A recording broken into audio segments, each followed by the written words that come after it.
दोस्तों शुरू करने से पहले डिस्क्लेमर कि वीडियो सिर्फ और सिर्फ एजुकेशनल पर्पस के लिए है, इन्वेस्टमेंट एडवाइस नहीं है। तो वीडियो को देखकर आप सीख सकते हो और इन्फॉर्मेशन को ले सकते हो।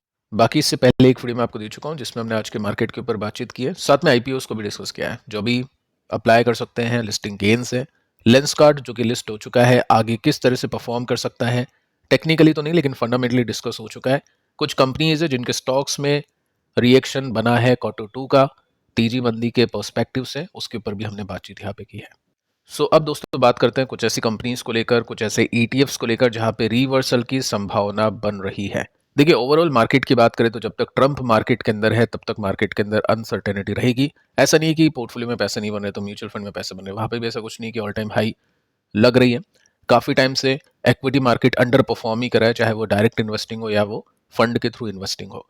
अपने को सिंपल सा फंडा ये देखना है कि इस मार्केट के अंदर कैसे अपन लॉसेस नहीं खाए, या फिर ट्रेडिंग करें तो उसके अंदर कैपिटल फंसाए नहीं किसी भी कंपनी के अंदर। जो भी अपनी स्ट्रैटेजी है 10 to 15%, 20% प्रॉफिट लेने की या फिर लॉसेस बुक करने की छोटा मोटा, तो वो करना है इस मार्केट के अंदर।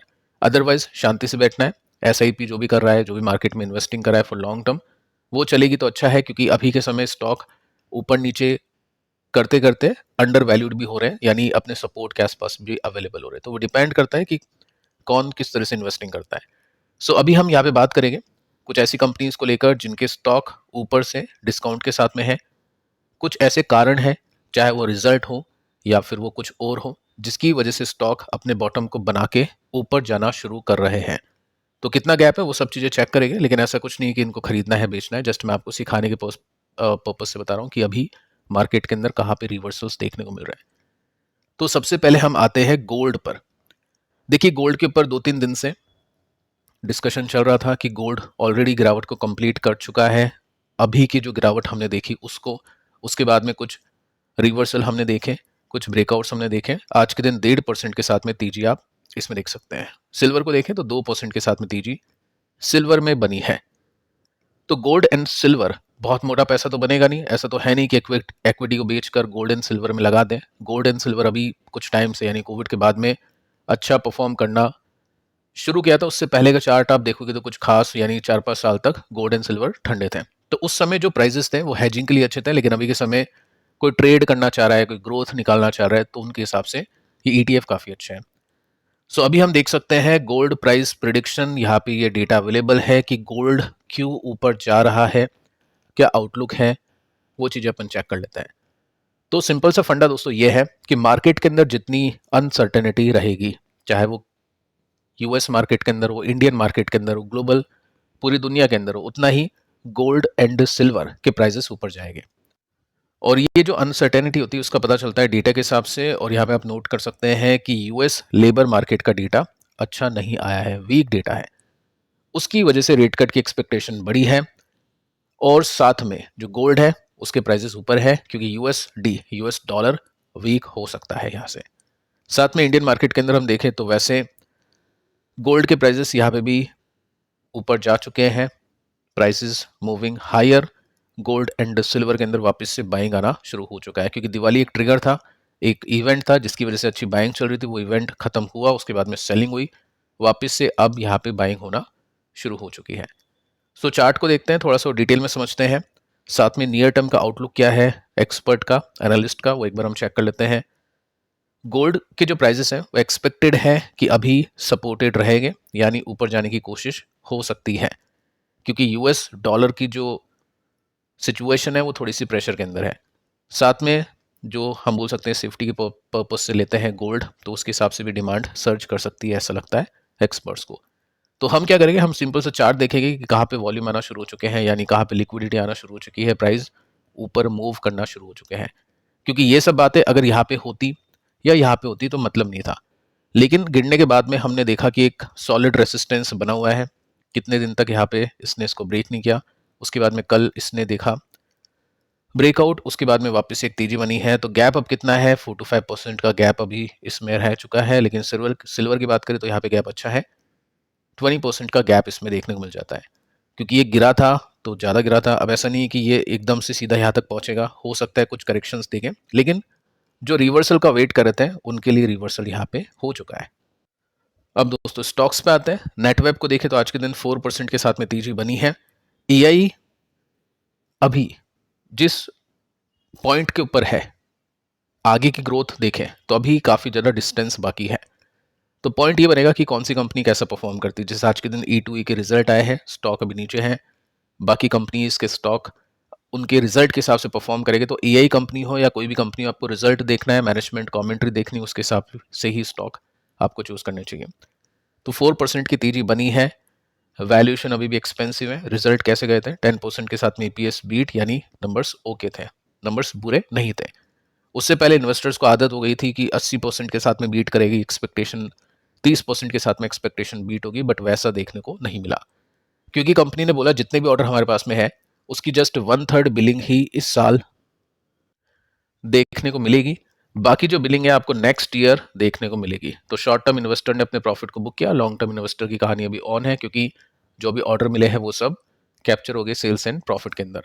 आगे अगर कुछ ऑर्डर आ जाए तो बहुत बढ़िया बात है, और एक्सपेक्टेड है कंपनी को कि आगे और भी ऑर्डर मिल सकते हैं, जो मैनेजमेंट कमेंट्री में सुना था। अब देखिए, स्टॉक ने एक ब्रेकडाउन किया, उसके बाद में स्टॉक गिरता है, यहाँ पे एक रेसिस्टेंस है, सपोर्ट मिलता है। उसके बाद में क्या होता है? उसके बाद में एक कैंडल बनती है अगले दिन। सो मैंने आपको ये कहा था कि इस कैंडल का जो लो है वो सपोर्ट है, और इस कैंडल का जो हाई है वो रेसिस्टेंस है। तो अभी आप देखोगे तो 2 दिन उसी के अंदर ये जो स्टॉक है परफॉर्म कर रहा है। तो इस तरह से सपोर्ट रेसिस्टेंस का पता कर सकते हैं। सो अगर ये रेसिस्टेंस ब्रेक हो गया और स्टॉक वापस से अपने ऑल टाइम हाई पे जाता है तो 25% का गैप है। लेकिन जब तक ब्रेक नहीं होगा, जब तक नहीं बोल सकते हैं कि स्टॉक इसी तरह से साइडवेज चलेगा या फिर वो ब्रेक डाउन करेगा। तो कहने का मतलब यह है कि रिजल्ट है ओके। अब मार्केट का सपोर्ट अगर इसको मिलता है तो वेल एंड गुड, मार्केट का सपोर्ट नहीं मिलता है तो ब्रेकडाउन भी देख सकते हैं, क्योंकि रिजल्ट ऐसे नहीं है, एक्स्ट्रा ऑर्डिनरी देखने को मिले हैं। कितने ऑर्डर इसके पास में है मार्केट को पता है, कब कमाई होगी मार्केट को वो भी पता है। सो मार्केट को सब पता है, सब चीजें ऑलरेडी प्राइस इन है, तो मार्केट जिस तरह से करेगा, यानी निफ्टी जिस तरह से करेगा उस तरह से हम एक्सपेक्ट कर सकते हैं। अगर कुछ नए ऑर्डर मिल गए तो फिर वो नई तेजी हमको यहाँ पे देखने को मिल सकती है। आरबीजी ज्वेलर्स हम देखेंगे तो यहाँ पे 7% की तेजी बनी है, और इसमें सिंपल सा आप देख सकते हैं, जैसे मार्केट बंद हो रहा था उस समय यहाँ पे अच्छी बाइंग हो गई और उसके बाद में स्टॉक ने तेजी दिखाई है। 18 का पी है, मार्केट कैप देखो 650 करोड़ का है ओनली, यानी पैनी स्टॉक है, पैनी कंपनी है। सो यहाँ पे हम देखेंगे कि रीजन क्या है इसके पीछे का। तो 3:24 पर इसके रिजल्ट आते हैं। रिजल्ट मार्केट को बहुत अच्छे लगते हैं, क्योंकि 8 करोड़ का जो प्रॉफिट है बढ़ के 18 करोड़ का हो गया, तो काफी शानदार तेजी देखने को मिली है। रेवेन्यू को देखने चले तो यहाँ पे भी 13 से 28 का है, यानी बहुत अच्छा रेवेन्यू आप यहाँ पे देख सकते हैं। 145 करोड़ का रेवेन्यू है 120 के कंपैरिजन में, तो यहाँ पे भी काफी अच्छी तेजी देखने को मिली है। मार्जिन की बात करें तो 11.9% का था, जो कि बढ़ के 19.44% का हो चुका है, यानी तीनों फ्रंट पे कंपनी ने बहुत अच्छा परफॉर्म किया। एक्सपेक्टेशन का डेटा नहीं है तो हम बोल सकते हैं रिएक्शन अच्छा था, तो मार्केट की एक्सपेक्टेशंस इसने बीट की है। सो यहाँ पे जो भी इन्वेस्टर्स वेट कर रहे थे कि चलो ठीक है, एक बॉटम यहाँ पे बना, उसके बाद में एक तेजी बनी, उसके बाद में वापस से एक बॉटम बना, अब ये तेजी बनेगी या फिर स्टॉक यहाँ से नीचे जाएगा। सो वो डिपेंड हो रहा था कंपनी के नंबर्स के ऊपर। अब कंपनी के नंबर्स आने से पहले ही स्टॉक इस रेंज में परफॉर्म कर रहा है। अगर वाकई में नंबर्स अच्छे हैं तो इस कंपनी के स्टॉक को यहाँ से ब्रेकआउट करना पड़ेगा। हो सकता है कल करे या फिर कुछ टाइम बाद करे, और फिर अगर ब्रेकआउट हो जाता है, आपको लगता है कि प्राइस में स्ट्रेंथ है, तो डेफिनेटली फिर ये ऑल टाइम हाई की तरफ बढ़ने की कोशिश कर सकता है। और गैप कितना है? 53% का है। लेकिन ब्रेकआउट करेगा तो हो सकता है 40% का गैप हो या 30% का, जैसा भी हो। तो उस तरह से अपन इस चीज़ों को देख सकते हैं। जो भी इसमें इन्वेस्टर है उनके लिए ये रिसर्च है। बाकी किसी को इन्वेस्ट करना है तो डेफिनेटली अपनी एक बार आप रिसर्च कर लेना, क्योंकि पैनी कंपनी है। साथ में गार्डन रीच 4% की तेजी आज इसमें भी बनती हुई देखने को मिली है, और इसमें 31,000 करोड़ का मार्केट कैप, 51 का पी रेशो है। सो डिफेंस कंपनी को लेकर कुछ अच्छी न्यूज़ थी, वो मैंने आपको बताई थी। इसके नंबर्स आए थे 4 तारीख को, नंबर्स बहुत अच्छे थे। 45% के साथ में सेल्स बढ़ी थी, 57% के साथ में इसके प्रॉफिट बढ़े थे। तो एक्सपेक्टेशंस इसने बीट की थी। एक्सपेक्टेशन बीट, गिरावट कंप्लीट, और यहाँ पे साइडवेज है। अगर इसमें भी रिवर्सल हो जाता है तो फिर हम इसमें भी एक स्विंग की एक्सपेक्टेशन कर सकते हैं। पिछली बार जब यहाँ पे रिवर्सल हुआ था तो उसके बाद में स्टॉक 90% ऊपर गया था। अगर नई हाई नहीं बना के प्रीवियस हाई पे पहुंच जाता है तो 24% का गैप इसमें बाकी देखने को मिल जाता है। तो ये भी इन्वेस्टर की रडार पर रहेगा। सो जो भी स्टॉक्स हमने देखे उनमें अभी तक रिवर्सल आए नहीं है, उनमें रिवर्सल पेंडिंग है, बट आने की पॉसिबिलिटी काफ़ी हाई है क्योंकि रिजल्ट अच्छे हैं। लेकिन गोल्ड एंड सिल्वर में पहले से ही रिवर्सल आ चुके हैं, तो वो चीज़ आप समझ सकते हैं। लोधा डेवलपर 1% की तेजी आज बनी है इसमें।